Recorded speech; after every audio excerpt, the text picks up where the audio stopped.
So I do want to give you a few tips if you just start gardening. They're quick tips. Tip number one is research everything that you plan on gardening before you actually garden. We had a tendency of when we found out where you can actually buy the things you want to garden from, we just end up buying a bunch of random stuff, and then we had to figure out later like how to plant it. Because some things need a certain amount of space, and you want to make sure you have more than enough space, also time available to be able to feed and nurture whatever you plant. Tip number two is definitely going to be research again.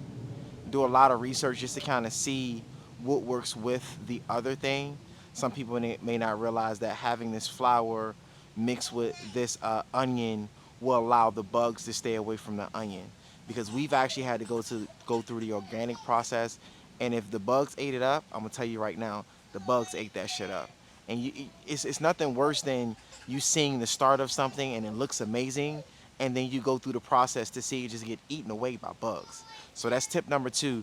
Really do your research and, like I said, find things that can kind of counter what you're already planning to either help promote its growth, or a scenario where it keeps the bugs away completely. Tip number three is definitely don't undermine how much time it takes to do this. Gardening isn't something that you can just do and neglect for 2 to 3 months.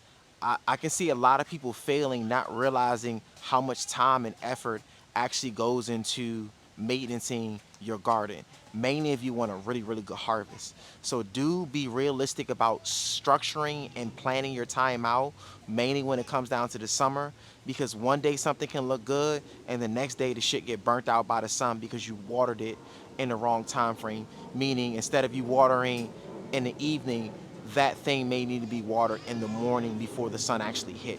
So those are just little tips that you can start utilizing in order to maximize your garden. And just make sure you follow for more tips, because I got a lot of tips for you. This is year number two as far as gardening, and it's been a success so far.